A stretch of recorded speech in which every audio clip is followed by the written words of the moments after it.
IP के बाद जो मेन चीज आ जाती है वो यहाँ पे आपके इलिजिबल सिनेरियोज हैं। अब जो आपने वहां पे सैंडबॉक्स की टेस्टिंग के लिए सिलेक्ट किया है, इसके मुताबिक इनके 9 सिनेरियोज बनते हैं। अब ये 9 सिनेरियोज किस तरह हैं कि यहाँ पे इन्होंने बताया हुआ है कि ये सिनेरियोज आपने पास करने हैं।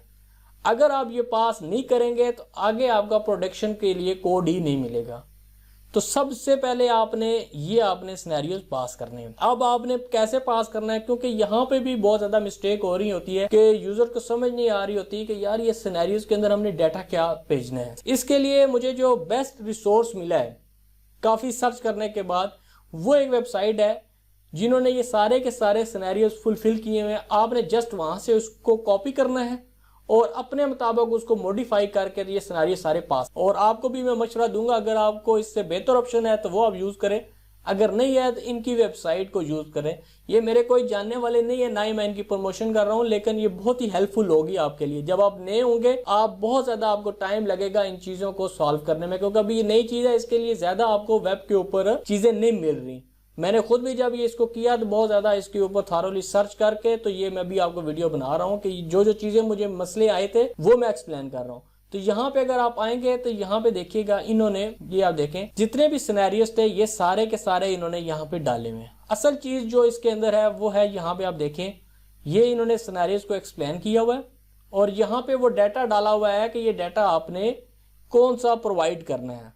जो पहले सिनेरियोज होते हैं आपको ये देखें, ये SN1 SN2 यहाँ तक तो आप कर लेते हैं, लेकिन जब आते हैं ना सेल एंड रिड्यूस रेट, इसके अंदर अगर आप देखें तो यहाँ पे आपको एक्स्ट्रा भी देना पड़ता है। ये SRO item number, serial number, यहाँ पे बंदा बिल्कुल कंफ्यूज हो जाता है कि यार ये कहाँ से मैंने लेके आना है, SRO शेड्यूल नंबर क्या लेके आना है। ये काफी आप तक दो करने के बाद ये चीजें आपको मिलेंगी और इसके मुताबिक अगर आप डाटा प्रोवाइड नहीं करेंगे तो डाटा आपका सक्सेसफुल होगा ही नहीं और सिनेरियो आपका पास नहीं होगा। यहां से आपने डाटा कॉपी करना है, यहां से आपने इस तरह डाटा कॉपी कर लेंगे और इसके बाद जो चीज आपको चाहिए होगी वो आपको चाहिए होगी पोस्टमैन। अगर तो आप सॉफ्टवेयर के डेवलपर हैं तो पोस्टमैन का आपको पता होगा, ये बहुत ही मशहूर सॉफ्टवेयर है। अगर आप नए हैं तो आप इसको पोस्टमैन को यूज करें।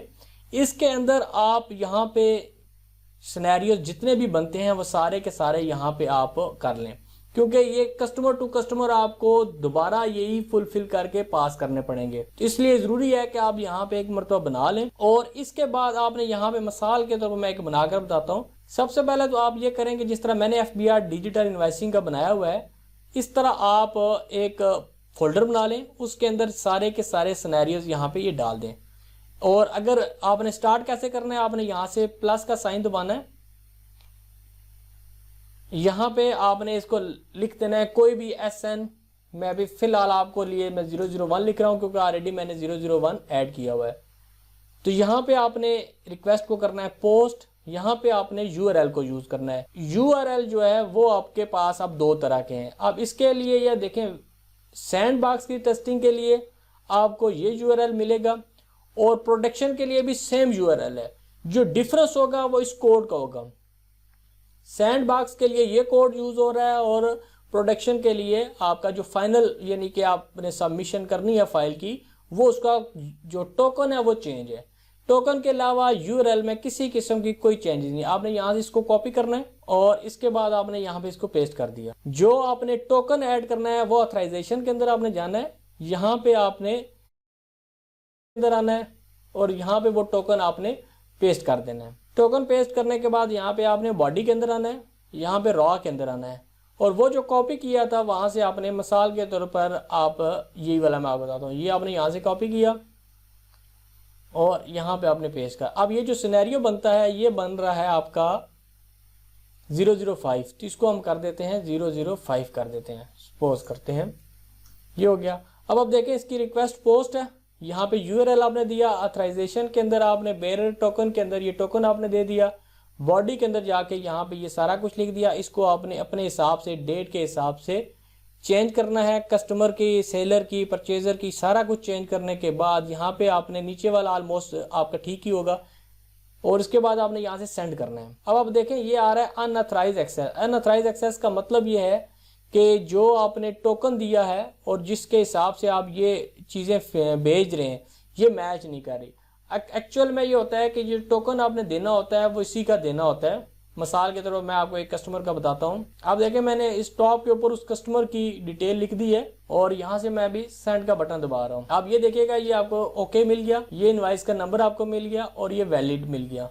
बेसिकली मैं ऊपर वाला हिस्सा आपको दिखा नहीं रहा क्योंकि कस्टमर की कुछ पर्सनल इसमें डिटेल होती है तो वो वीडियो में शो करना मुनासिब नहीं है। तो बेसिकली आपने उसी के अंदर एक्चुअल चीजें डाली, उसके बाद सेंड किया और यहाँ पे आपको ये आ गया। अगर तो यहाँ पे आपका रिस्पॉन्स आ गया, वैलिड आ गया, तो इसका मतलब है ये ओके। इसी तरह आपने बाकी सिनेरियोज भी फुलफिल करने हैं जो यहाँ पे आपको बताए गए। आप देखें जिस तरह मैंने यहाँ पे ये किए, इसके सक्सेसफुल हो गए मेरे सारे के सारे। अब जब ये सक्सेसफुल हो गए तो उन्होंने मुझे खुद बता दिया, मैसेज आ गया कि अब आप प्रोडक्शन की तरफ जा सकते हैं, क्योंकि जब सारे सिनेरियोज कंप्लीट होते हैं ऑटोमेटिकली वो आपको प्रोडक्शन की तरफ जाने देते हैं।